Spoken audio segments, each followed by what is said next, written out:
perspective that as you listen to this interview, that you start to see that you have a story to tell. And, one of the reasons I'm so excited to interview you, Marcus, is that, I always say a brand story is helping people to show this is why I do what I do. And you take them through a journey of the ups and the downs, and it's an emotional journey, but there's always triumph, there's always healing, there's always something that the listener, your ideal audience, is listening for, and they go, wow, if they can do that, I can too. Yes. Yes. I'm excited. So you ready? I'm ready. So look, the question will be, Marcus, how did you get to do what you're doing right now? The floor Woo! is yours. Tell Thank me you your very much. story. I know I'm excited. It's definitely been quite the journey, and not one without its fair share of ups, downs, valley lows, chaotic moments, trauma. But before I really get started diving into that part of the story, I have a question for you all listening. I want you to go here in your mind. And what I want you to do is think about your goals and your dreams. And the question I have for you is, are you giving your all to chasing them? Are you giving your all to maximizing your potential to go after what you really want in this life? And if the answer to that question is no, then my next question is why not? And I know the answer to that question for me because for a very long time I didn't. I didn't show up with my full gift. I didn't go for everything I wanted. I didn't pursue with my full passion and purpose the things that I want in this life. And that's because I was crippled by fear. And fear came in many forms. I grew up in a home in Mississippi where there was a lot of struggle. If you don't know much about the deep south in the United States, it's still kind of riddled and ravaged from years ago when you get into like the Civil War and all of that. So it's many of the poorest states in our union are in the South. So we're fighting poverty and all these things. And so my family was fighting that. My parents did the best they could. They fought, but even with that, it was just always a struggle. And that led my dad to try to go down the road to try to fill some voids that he had in his life. And he tried to fill them with alcohol, gambling, anything you could think. But you know, as well as I, if you try to fill a hole in your soul with toxic habits, it leads to destruction. So I have many memories of that from my childhood. And I share this because I know that you have somebody in your family that's struggling too. Maybe it's you who's struggling. And I want you to know that if you're ever trying to fill that void that's in your soul, that hole you have with something that's toxic, that's only going to lead to destruction, that is a recipe for disaster in your life. And I want you to think bigger and beyond that because I'm going to take you on a journey to show you how you can overcome. And it's a few perspectives that you have to have. But before I get into all of that, I remember at age 9, this is when everything kind of kicked off in my life. I had an experience and I was visited by a monster. But I'm not talking about the kind that live under beds or hide out in closets. I'm talking about a real life monster that affects more people than almost any other sickness or disease in this world. And that monster is anxiety. And I had a crippling anxiety attack. And it was over the thought that one day I'm going to die. Many times my life already felt like it. And so I just imagine myself being sucked into a vacuum and everything going black, me going into a box and being buried alive. My breath was gone. And that was like a crippling moment for me. And I remember finally coming out of that, hyperventilating, and my mom asking, "What is wrong? Are you okay?" And I'm just like, "I'm not okay." And I know if you've ever experienced anxiety or panic attacks, you know what it feels like, and you know that you're not okay after that. So I finally get over that moment, and I wish I could tell you that that was the last time that I would have a visit from this monster. However, unfortunately, it was a recurring nightmare that would visit me again and again and again and haunt my dreams at night. Every night, this was a monster. And so I go on, I'm struggling, I'm fighting, I'm trying to find my way in this life. And I remember at the young age of 18 is when the next moment happened, a significant moment in my life. And so I'm going through just navigating, I'm trying to figure it out. But I told you I was crippled because from that first anxiety attack, I was crippled by fear. What I did was I catered my life to this fear. I was the safest kid ever. I'm not doing anything. I'm not taking a risk. I don't even want to ride a bike. Nope, I'm good. I'm not going outside. I don't want to go to the lake. I don't want to go to the pool. I don't want to ride a roller coaster, go to a theme park, amusement park. I'm good. I don't want none of it, because those things equated to danger. I'm not flying on an airplane, which means I would never get to meet you guys at the time, because I'm like, nope, I'm good. But I really wasn't good. I wasn't living.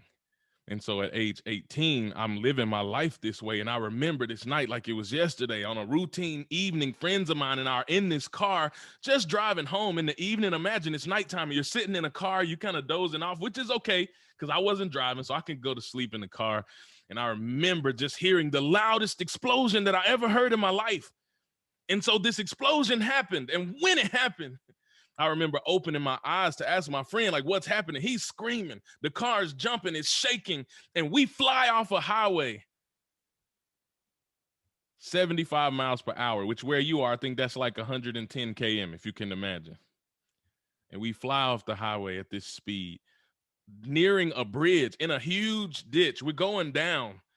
Cars spinning around, we're knocking down trees, glass is smacking me in my face, trees smacking me in my face, before we finally hit a massive tree and it crushed the car. We were accordioned in and squashed like sardines.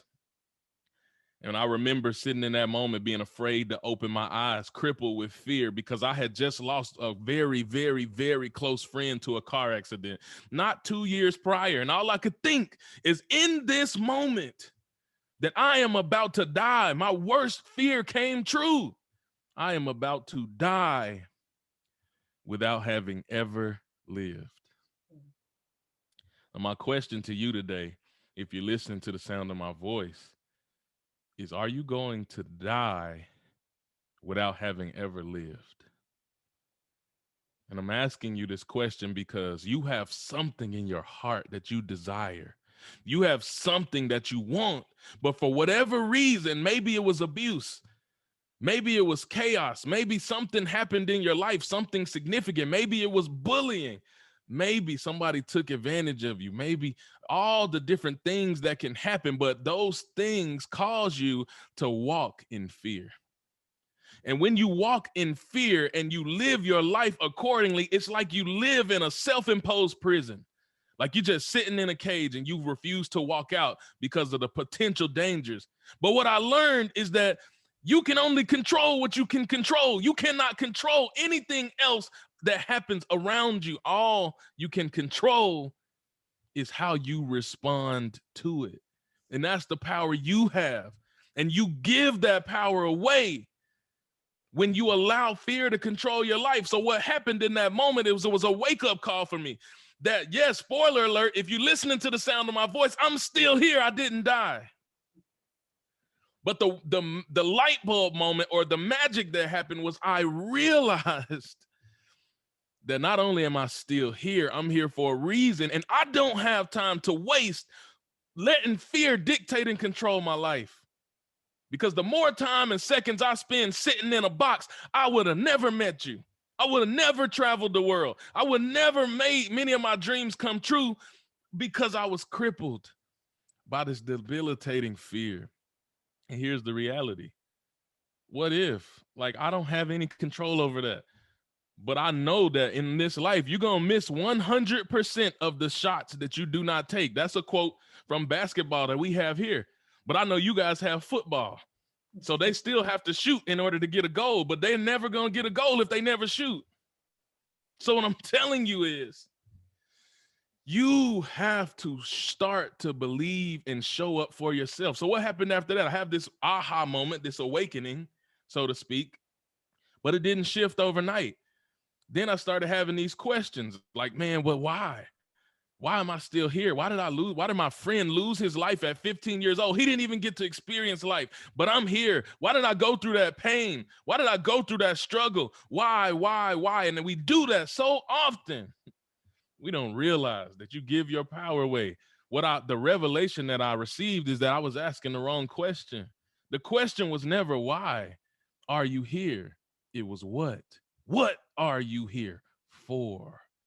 The question was never, why did I go through pain or abuse or trauma or adversity? It was, what did you go through it for? Because when you take those experiences and you start to give meaning to them, and you start to turn that pain into power and share the story so that you can impact somebody else, then you help them walk in purpose and you walk in purpose. And that's what I learned. And that is what I started doing. But it still was like, okay, all right, I got it. What am I here for? I got to take that and do something with it so that I inspire other people and help make their lives better. So I started doing that. But this is a revelation that I just got last week, because I was like, after that, you would think it happened overnight, but it didn't. There was 10 years that I felt like I was in the wilderness, just kind of lost. Like, man, I'm going from job to job. I'm getting let go of jobs. I'm in young adulthood. I'm struggling. I'm trying to help people. I'm pouring my heart and soul into helping people, but things just aren't aligning. Doors aren't opening. And I'm thinking like, man, what am I doing wrong? I'm just not meant to have success. How many times do we have these toxic thoughts that we pull ourselves down? I know you do it. We all do. We've all been victim of it. But I remember turning 30, which is still young. But when that happened, from 20 to 30, I was like wandering in the wilderness. But when I turned 30, I was like, man, I don't have time. I already learned this lesson long ago. I don't have time to waste worrying about who thinks what about me, worrying about who likes the way I communicate, worrying about what they think or what they say or who they think I can be in this life. I don't have time, and neither do you. Because I'll tell you something about they. We start worrying so much about they. Who is they? What makes them more valuable than you? They didn't give you your purpose, and they can't take it away from you unless you allow them. So you got to learn to walk in. And so that's what I started doing. Like, I don't care. This is me being me, hate it or love it. And that was what I started giving to the world. So then I started reaching out. I started reaching out to mentors. I started pouring resources. Instead of pouring resources into brands and spending money on all these things and materials that I don't need, I started pouring them into myself and building a logo and building a website and pouring into the things that I wanted to do for me. And when I started doing that, doors started opening. Opportunities started happening. Speaking engagements started happening. And people were like, man, you really have a gift. I didn't believe it, but I was like, I don't care. I just want to help people. Because I heard one person define the word hope as helping at least one person every day. And that's what I wanted to do. So I was in an interview literally like last week. And this lady said, she said, man, you had a really tough beginning. She said, that was a lot to go through. I said, yeah, it really was. She said, but I look at you now and you are walking in such a divine purpose and calling. You're helping so many people. You're doing so many great things. You're connecting with people all over the world. I said, yeah, that's true. I am. It's a beautiful thing. She said, but if you were here and now you're here, she was like, what about the middle? What's in the gap? That's what she said. And I almost threw something. I got so excited. Because in that moment, I realized, and I said it before I knew it, the magic is in the middle. Because I told you, I felt like for 10 years of my life, I was in the wilderness. But what I didn't realize is that while I was in the wilderness, that I was putting on a new tool belt and getting tools that I would need to do what I'm doing today. I told her, I said, look, I learned how to hunt in the wilderness. I learned how to fish in the wilderness. I learned how to survive and thrive in the wilderness. Metaphorically speaking, what I'm saying to you is everything I'm doing today was developed in that season where I felt like I was lost. So if you feel like you're in the middle of a season and you feel like you're not quite where you want to be, you're not quite where you're going to be, you're definitely not where you used to be, but you just feel like things aren't working out. And you feel like you can't get your footing and you feel like you're roaming and maybe there's no purpose. Maybe you're not meant to achieve your dream in this life. I'm telling you, the magic is in the middle. Where you are, lean in, press into it, learn, because you're getting sharpened right now. You're going to come out of the other side of this season with a whole new tool belt filled with tools to be able to navigate your journey so that you can help somebody else succeed. So the last thing I'll share with you is this. when you accept all of this and you look at where I am and you look at what I'm doing, and I hear so many people who compare themselves to me and they're like, oh man, but I can't do it like that. I did that. I played that game for a long time, and it kept me from stepping into what I'm supposed to do, because I was looking at all these other people and how great they communicate. And all I was doing was putting a lid on myself and my own potential. The moment I stopped comparing myself to other people is the moment I started truly walking in my gift. And that's how you see what you see today. I didn't always communicate this way. The first time I did, it was scary to me because I never seen that type of passion come from me. But that's how you know I believe what I'm saying with my whole heart. And so what am I telling you? If you're listening to the sound of my voice, the magic isn't being like Elaine. The magic for you isn't being like me. It's not being like any person that you look up to. The real magic in life is in the middle. It's inside of you. Because the greatest gift you have to offer this world is to be 100% authentically you. We hear so many people talk about imposter syndrome. There's no such thing as an imposter. Every human being is one of one. That means there's not another soul like you in the entire universe. You know how big the universe is? There's not another like you. And so while you make the mistake of looking at them and saying, man, I'm not like them. I wish I could communicate like them. I wish I had the impact they have.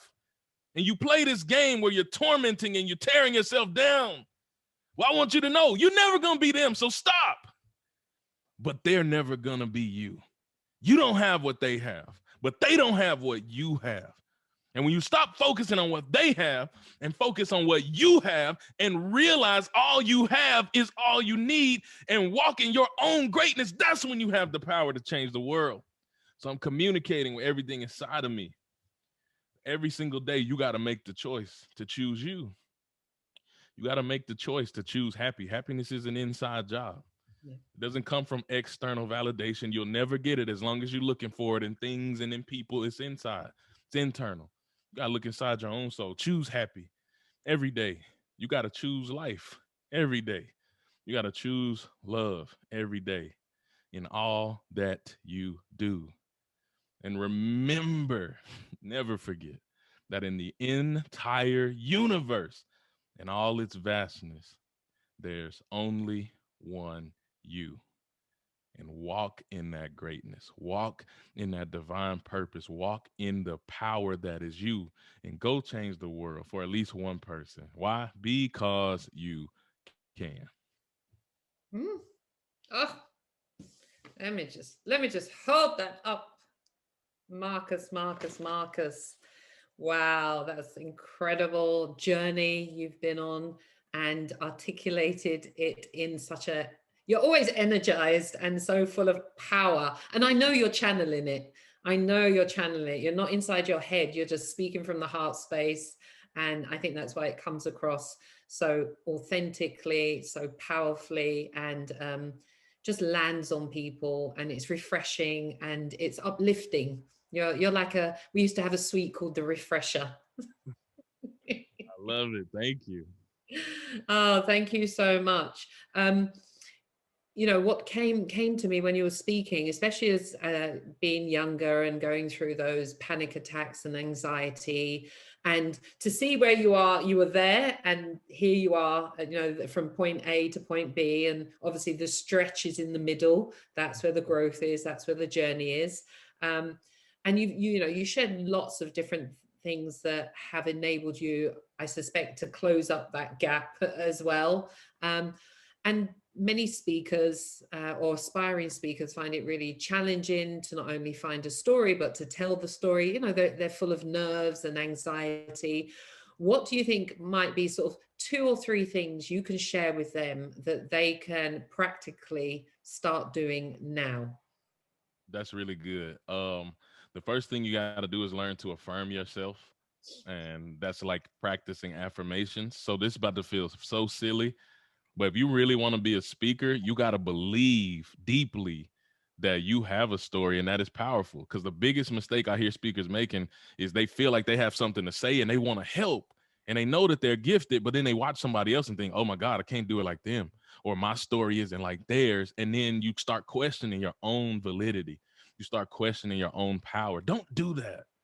Don't ever question your story. So what you have to do is walk in the security that their story is theirs and mine is mine, and mine is just as powerful. And you got to start saying to yourself every day, I love me and everything I've been through, because everything I've been through made me who I am today. And my heart's passion is to help at least one person. When you start telling yourself this and plant it in your subconscious, then you walk unapologetically in who you are. And the next thing is it's a famous athlete here in the United States named Marshawn Lynch. We call him Beast Mode. He always say, you got to be about that action, boss. And what he means is you got to take the steps. Like, courage is defined not as the absence of fear, but it's doing it afraid. So even when you have some fear, just start talking. No, say that again. Rewind. Say that again. I said courage is literally defined not as the absence of fear, but it's literally doing it afraid. You got to walk literally in the face of your fear and do it anyway. That's the definition of courage. And so be courageous and share your story. Find an audience, any audience, speak for free. I did that a lot to start. Me too. So that I could get comfortable with people hearing my voice and get comfortable with sharing my story. And then over time, I learned how to, okay, maybe this part doesn't have to be shared. Maybe this part should be amplified based on their responses. And then you build your story. But the more you do it, the more you grow. And the more you grow, the more you know, and the more you have opportunities to continue to share. So those are the two things that, well, actually you shared three things there. You shared around affirmations, like the power of your words is really powerful. You shared around stop comparing yourself to others and take the steps, just do it like Nike, just do it. Do it. Something. Okay. Go on, say that. No, I was listening to you. You got it. Something I was going to expand on, because I hear it time and time again, is that I guess it's not accepting like something that has been challenging in someone's life, and that they're in that space of why me, this is not fair, it was a failure, it was a mistake, and they try and negate their history of part of their journey. Like, I know I have something to say about that, but I want to hear your take on the challenges that people have gone through and how they perceive it. Like, there's another way to perceive it. Go for it, Marcus. There, literally in this life, there is no strength apart from struggle. You look at what makes a human being strong is literally, like, I used to be a competitive weightlifter, and that was a rigorous process where you pumping iron and you literally are tearing your body apart. It hurts. It's painful. There's a reason you go to the gym and you hear these monsters, these huge humans yelling out, because it hurts. But what you don't realize is that pain is literally going to lead to a process where the muscles repair and come back bigger, stronger, better, so that they can go and do more. That's the same thing for your life. So many times we get caught in the middle of the storm and we think the storm is meant to break us. We think the mountain is a barrier from where we're trying to go, when instead the mountain you're given was only meant to take you higher. If you're willing to climb, and climbing a mountain is not easy. It's painful, but when you get to the top, you learn something about yourself. You learn you are stronger than you thought you were. You learn that you are resilient. You learn that you have the power to do huge and monumental things. And then you have the revelation that I get to help other people see that too. So think while you're in the season that no winter lasts forever. And this season shall pass. And I'll come out on the other side, because every season of adversity you've ever been through in your life, if you're listening to the sound of my voice, you got through it. And you came out on the other side, and you came out better, you came out stronger and wiser, whether you realize it or not. I thought you were going to do do you remember the Bionic Man? He came out better, stronger, faster. And he was taken apart as well. Yeah. So, and I always say that the growth is in the stretch. So, whether your woman's going through pregnancy, what comes out of the labor is a beautiful child. As you said, the breaking down of the muscle, it grows back stronger. And I always, I'm a big one around language and how language creates our whole reality. So what are you saying to yourself? And what do you choose to believe? What are we going to say on that? I think you're exactly right. It's everything, because now it's scientifically proven that the words you say directly affect your brain and the way that your neurotransmitters fire. So if Mm. you're always saying negative things to yourself, you don't even realize you do it. You're like, oh, I suck at this. Oh, I'm terrible. You just, I hear it all the time from people, and I cut them off. And you better not let me hear you doing it. I'm talking to you guys listening, because I will cut you off, because Yeah. the words you speak have power. Life and death lies in the power of the tongue. What are you saying? How are you? That's why I talk so much about affirmation, but also just in general, speaking kind and positive things about yourself, limiting what you allow to come out of your mouth, because you become whatever you think, right? I think, therefore I am. Whatever a man or woman thinketh in their heart, so are they. Like, it's this concept that whatever you speak, you're gonna eventually become. So you should basically, literally, mind your words. Yeah, words are incredibly powerful in so many, and mostly the words we say to ourselves. I always say that if every time you kind of berated yourself or said something that didn't uplift you, if a little part of your finger would disappear, you would soon be very aware of what's actually coming out of your mouth as your Yeah. arm disappears and your leg disappears. I had a friend tell me recently, you got to be kind to yourself. Be a Mm. friend to yourself. Because she's like, you wouldn't say these things to a close friend if you care. Why? Because you care about them and you want the best for them. So if that's the case, if you'll do that for other people, why won't you do it for yourself? Realize you got to be a friend to you and treat yourself the same way you treat others. Yeah. I don't know if you've ever heard me on Clubhouse share one of my favorite poems, which is a really simple poem about your life is your garden. I don't know if I have. Okay. Your life is your garden. Your thoughts are your seeds. If your life isn't awesome, it's because you're watering the weeds. Uh, that's amazing. That is amazing. I love it.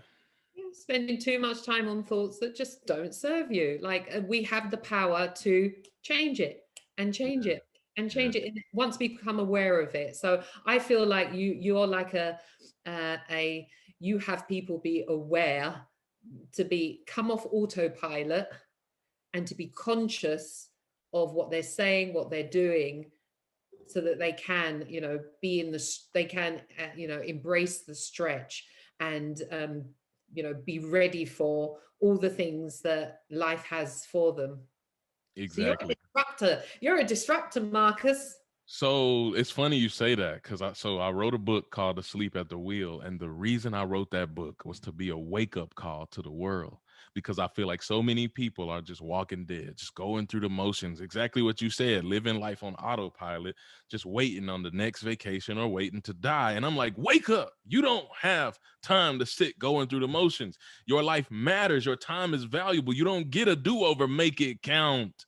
So everything you said was spot on. That's my whole heart's goal, is to go all into the world and shake people up and help them realize the trueness and the uniqueness of themselves and the power they have to go and live the life and build the life that they love living. Yeah, we're on the same mission, just different paths.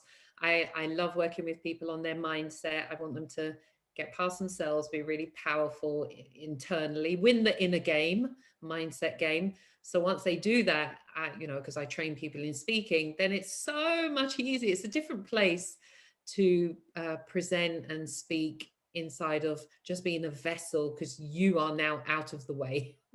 Yes. Yes. So I know that we could carry on with this subject for a long time, Marcus, but we only have you for a certain amount of time. So I always, two questions or three things I just want to end on. First one, what would you tell your 20-year-old self? What advice would you give yourself Or even maybe prior to being in that car crash for you, Right. what would be that thing? I think 20 was the perfect age because 20 was the age where I went into the wilderness and I questioned a lot. I questioned myself. I questioned my gifts. I questioned everything, the purpose, the point of it all. And I roamed in this wilderness for 10 years. So I said, what I would tell myself is to trust the process. All the struggles and all the adversities aren't meant to break you. They're preparing you for something that you can't even fathom. If you will just lean in, if you'll press in, don't be resistant to that struggle. Lean into it, feel it, embrace it, grow. Because I may have been able to get where I was going sooner if I wasn't spending all this time questioning and fighting it and learn the lesson the first time instead of having to keep going through the same uh, issues and problems and obstacles and barriers. Yeah, yeah, definitely. And for those listening, if you're when you're the person who's listening, I want you to kind of just really understand with regards to speaking, it's what we call an on the court sport. You're actually going to only learn it as you do it. And the doing, Serena Williams didn't get to where she is right now by giving up. She just swung the ball, adjusted, saw what was missing, put that in place. And I think, that trusting that when you speak, it's perfect. It's perfect for right there, that time, that audience. And then each time you do it, you're going to perfect it and you're going to grow. And don't, because many of them won't go out speaking because they're scared of getting it wrong and not Yep. trusting that you're in the right place at the right time and you're on the right platform to speak. I love what you're saying, and I do want to speak to that because I want you guys to know that every speaker, every time they finish, thinks like 10 things instantly. Oh, I could have said this, or I forgot that. Man, I meant to say this. But this is what I want you to know. Have you ever been to any engagement, any speaking engagement, any conference, listened to a podcast where you felt like the person was speaking directly to you? Mm. Well, guess what? There were 1,000 people listening, but for some reason, every one of those 1,000 felt like they were speaking directly to them. So, what I'm telling you is, as the communicator, you have to trust that you are saying exactly what you need to say. And even though you got all these different listeners, each person is going to hear exactly what they need to hear. And one part of what you said is going to touch all of them differently, but it's going to hit them all. You just got to trust that, walk in it. Don't worry about what you didn't say and keep moving forward. Yeah, love that. Whereas the Americans say, in Clubhouse, I keep on hearing, yes, yes. I'm adopting the yes. Yeah, that's definitely popular right now. Yeah, I'm very British, so I'm like, yes, yes. So what's next for you, Marcus? What are you up to next? Oh my gosh, everything. My world is spinning right now. When he said all gas, no brakes. So I'm working on book number 2, and I got some pretty big partners who are endorsing that. So I'm really excited about that. I've been in the lab. I'm also working on NFT projects. So if you don't know what that is, Google it. It's a non-fungible token. It's in the cryptocurrency space. I'm taking my voice, making custom motivation messages with music that I'm gonna auction off for cryptocurrency. So I'm excited about that. And I'm working on some, there's like, we have a huge app here. You might have it too. It's called Calm, but it's like meditations, and there's voices of like peace. There's like motivation messages. There's sleep messages, bedtime stories. So I'm working on building something like that, but for myself. So that I'll put out to the world. Deep Marcus Black tones. Yeah, yeah. Nighttime. That baritone going on. Yes, ma'am. Oh, well, I'm really excited to follow you on your journey and read your books. So how can people find you, keep in touch with you? The greatest way to connect with me is on Instagram at mblackspeaks with an S. That's the greatest way. But I'm on all socials: TikTok at mblackspeaks, Twitter at mblackspeaks. If you want to hear something like what you heard today, I'm always like literally almost every day on Clubhouse giving those mini keynotes. So it's at mblackspeaks on Clubhouse if you have that as well. Yeah, and send me a message on Instagram. I'll get back to you. Yes, yes. So every time I want to say yes, that's coming out. Just my default. Yes. It No, sounds natural. yeah, please follow Marcus. You are the sugar in my tea. You give the sweetness to anything. It's a refreshing for us in England. A cup of tea is very refreshing. So you are that refresher. And I called you that before, so that might be something for you to think about. I know you're a disruptor, but you are a refreshing cup of tea for us here. Thank you. That means a lot, and I can't wait to get over and meet many of you. So I'm excited. Yeah, there's going to be a little party going on with everyone from Clubhouse, and all the other people as well. So thank you so much for your time. Really appreciate you being here. And I love, I love you. I love your story and what you're up to. And I know I'm not like a blasé person around love. I truly like love another human being. I don't need Thank to know every single thing about you to know and love your spirit. Thank you. I feel the same. The first time I heard you open your mouth, I'm like, such wisdom and such grace and such poise and such power, a graceful power. And I love that. And you and your heart and what you're doing in the world. So grateful to be connected, my friend. Yeah, thank you so much for giving your time. And thank you to you listening. Thank you for listening in. And please, please take action on everything that you've heard today, because then you'll reap the rewards not only in your life, but all the other people that you connect with, your clients, your audience, definitely with your audience, and people just generally who you come into contact with. So Marcus Black, it's been a pleasure. Thank you very much. The pleasure Any is mine. any last words? I want to leave the last word with you. Any last word to the audience? I would just tell you to, man, seize the moment every day. This is just my heart. Nothing planned. Just every single day you wake up, it is a new opportunity to paint a masterpiece, right? Life literally is your canvas. The brush is in your hands. You get the choice what the picture looks like. So build your Picasso. Walk in your rare essence. Do what only you can do. Believe in yourself. Walk in it fully, wholeheartedly, and paint the greatest masterpiece you can with the time you're given. Why? You don't need any other reason than simply because you can. I don't care who tells you you can't. I'm telling you you can. So believe it, own it, walk in it. Woo! Fabulous. Thank you, Marcus. Till another time, tune in for our next interview series. Take care. Bye bye.